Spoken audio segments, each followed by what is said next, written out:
What's going on, guys? My name is Joe and welcome back for episode 9 of the Town Hall 12 free-to-play series. How's everybody doing out there? I apologize for the break in contact when it comes to posting videos. I had some other obligations going on at the same time. For those of you that watched the last episode, you should be very much aware of what was going down this weekend. Now, we talked about the Hog Mountain Challenge like 2 episodes in a row. And at the end of the day, here's my overall opinion about these challenges. They're great. I love them. They were a lot of fun. But the point being is that I really feel like this might be a little bit of a sneak peek to what Clash of Clans might be releasing in the future.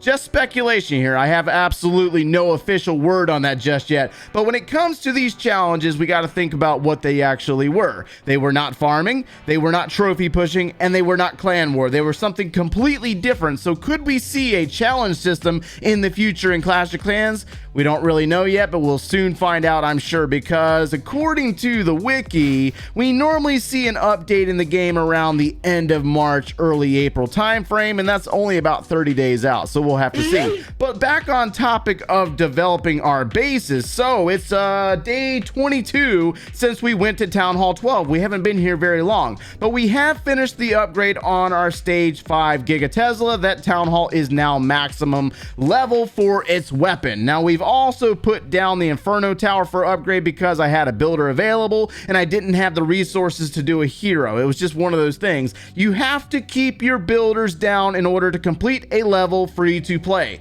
That is literally the fastest way to finish your bases free to play. Keep your builders down non-stop. But how do you keep your resources full? What is the best farming army for Town Hall 12? That's actually a two-way question. Let me know in the comments below what you think is the best farming army for Town Hall 12, because realistically, today I'm going to show you 2 different armies that has kept me very successful on keeping my builders down, as well as giving me something to do differently each day. Real quick, I need to put out a very important announcement in regards to Amazon Game On. I know you're talking about Amazon Game On again, Joe. What the world? But here's the deal. How many times have you seen perfect attacks here on YouTube? All the time, whether I'm out farming or I'm showing a war attack. It's always a perfect 3-star. But what about those really funny bad attacks? You know what I'm talking about? Well, we've started up a mini series on Amazon Game On showing off some of the worst attacks in my defense log. If you want a really good laugh, you should check it out. The link for that is down in the description below. Alright, so some of you guys out there might be at different stages at Town Hall 12 or on your journey. You might be maybe a couple months into Town Hall 12 and you might have a different opinion on what you feel is a really good farming army. But as a starter Town Hall 12, I normally circle back around to the original options. Those Goblin armies and those Baby Dragon armies. Now, we're going to use miners later on, but we got to upgrade them first. So we're starting out with the Mass Baby Dragon army because we just upgraded them as well as our lightning spells recently. And what I really like about this army is the fact that you can still get the win without the use of clan castle troops or siege machines. And so a lot of times with this army, as long as you eliminate the air defenses, you should be able to just drop baby dragons around the village and steal the resources on these semi-dead bases very easily. As you can see, this one is not fully dead. I mean, it's got a very much alive Eagle artillery. We got Inferno towers. I probably should have roasted that queen, but I messed up and I did not.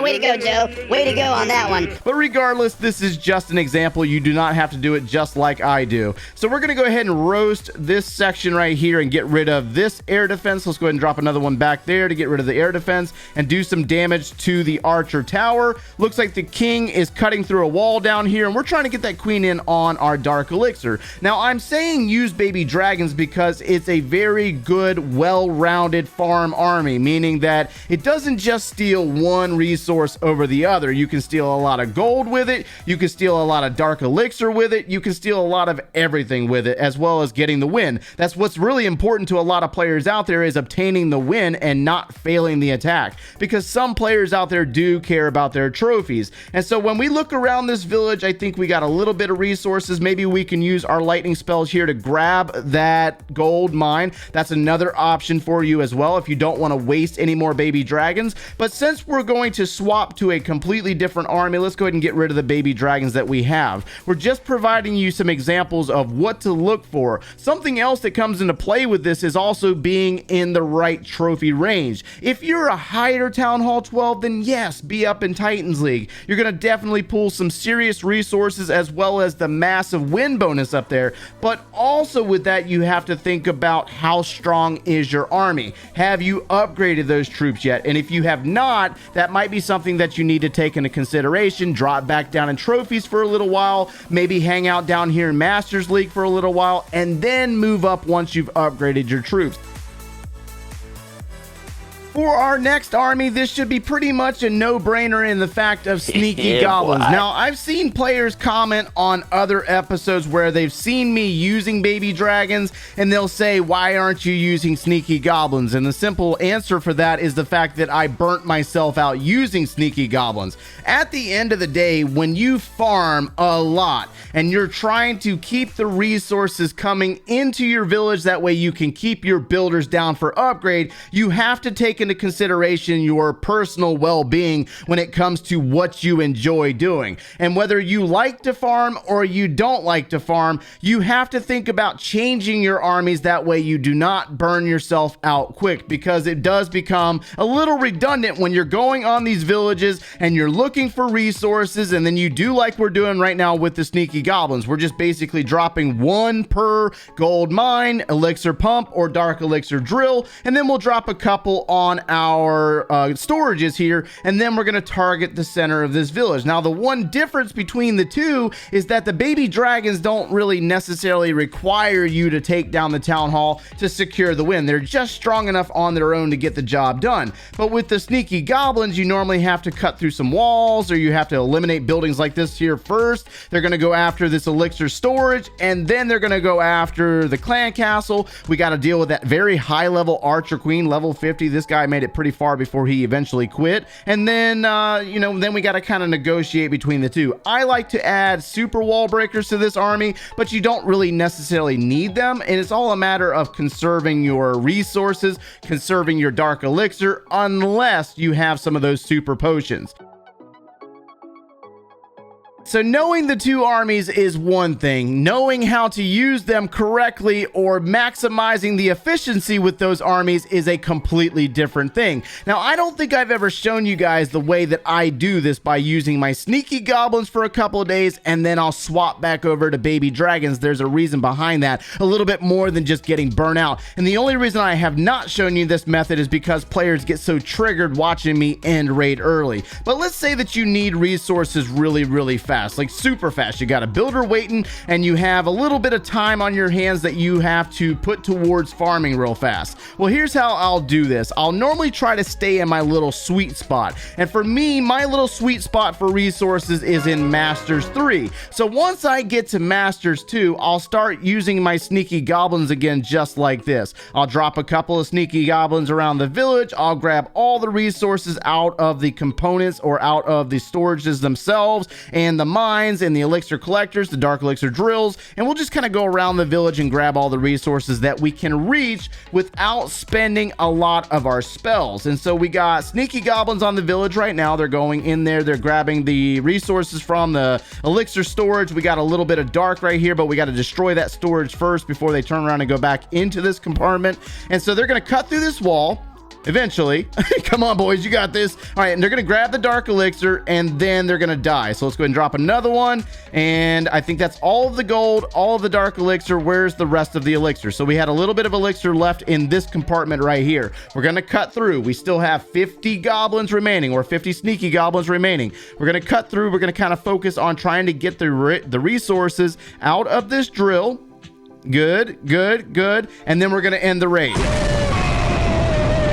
I know, don't freak out yet, but watch the resources. We're going to drop back down just a little bit. This is the biggest difference between your sneaky goblin army and your baby dragon army, is the fact that with the baby dragon army, you can win. With the sneaky goblin army, you have to use a little bit of spells to get in on the town hall. And so what I'll do is I'll fire up a training potion, and then I'll go in here and I'll go look for very dead bases. I'll grab the very easy loot, and then I'll end the raid really fast. I will do my best not to use all of my army. That way I can keep this going for a couple of minutes. And sometimes during the day, you'll get better success than others. I mean, sometimes I'll find a lot of resources during a certain part of the day, and then sometimes I'll be right now like where we're not finding anything. So I'm trying to find one live for you guys, but no promises at this point. Okay, here we go. So I just found another one. Man, I got so lucky.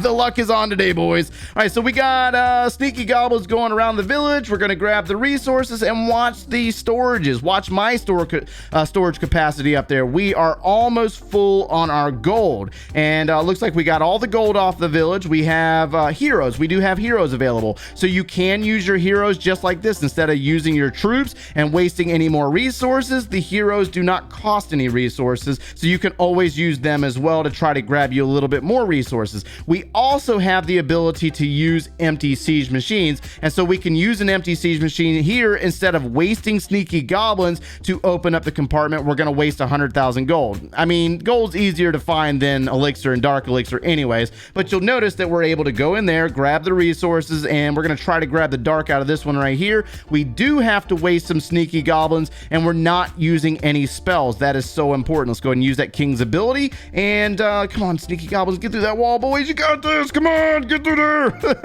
Let's go, boys. You got it. They're going to grab the dark out of there, and we're going to miss out on a little bit of dark elixir. Is there another drill somewhere? I might be overlooking it. Okay, so it's inside the compartment right here where the queen's at. The queen might be able to reach it. What's the percentage at? We're at 43%. So we're going to let that queen work for a few seconds. Instead of taking the loss, we're going to try to grab the rest of the dark elixir out of that storage since she's sitting right there. I mean, this makes sense, but once she's done, she doesn't have an ability anymore. She's definitely not going to be able to reach that town hall, so we're just going to go ahead and bail on the raid. Now, this might be triggering some of you guys out there because you can't handle watching taking losses like this, but this is how you keep the resources coming in super duper fast. Now, once you reach a point where you feel like you're not finding any resources anymore, then you're going to switch back into your baby dragon army. See, we just found another one. So this just keeps going on and on and on. This is actually a really good example. I'm getting really lucky right now with the amount of resources that we're finding in this very moment. I don't find this all day long, guys. I do not. So I need you to understand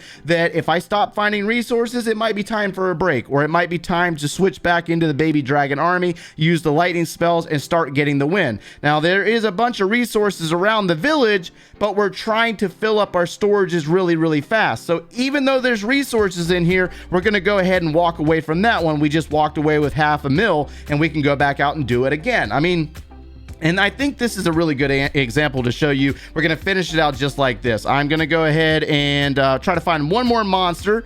It's pretty close. This one's not too bad. See, we can always just go ahead and drop these goblins right here to refresh our army, and then we're going to drop sneaky goblins all the way around this village, and this is how you fill up your storages super duper fast without really having to put a lot of time into the game. I do this quite often because I am a very busy individual, and I don't have the time to play Clash of Clans literally all day like, you know, some players out there. So I have to take into consideration my time versus the amount of time that I have available. So this is basically how it's done. So I think we've gotten most of the resources. We might miss out on a little bit of dark. We might drop a few more sneaky goblins in there to grab the dark right there. And I think there's a dark drill right there, but I don't think we're going to be able to reach it without wasting a bunch of sneaky goblins. So we can walk away from that. And I think we're going to end it right there, guys. So again, once I get to a point where I want to go back up into Masters 3, like right now, I'm going to go back in here instead of doing anything special. I will switch back into my Mass Baby Dragon army, and then I'm going to push right back up to Masters League 2. If you missed out on all of that right there, the point here is to make sure that you get the resources necessary to keep your builders down, as well as keeping yourself entertained. You do not have to get the win. The point of all of this is the resources. So hopefully you were able to get something out of today's video. And if you enjoyed the content, make sure to leave a like on the video, subscribe if you have not done so already. And if you like watching us quite regularly, turn on those notifications. If you need any additional video support, or you would like to see the start of this series, click one of those links over there, and we will see you in the next one, guys. Take care.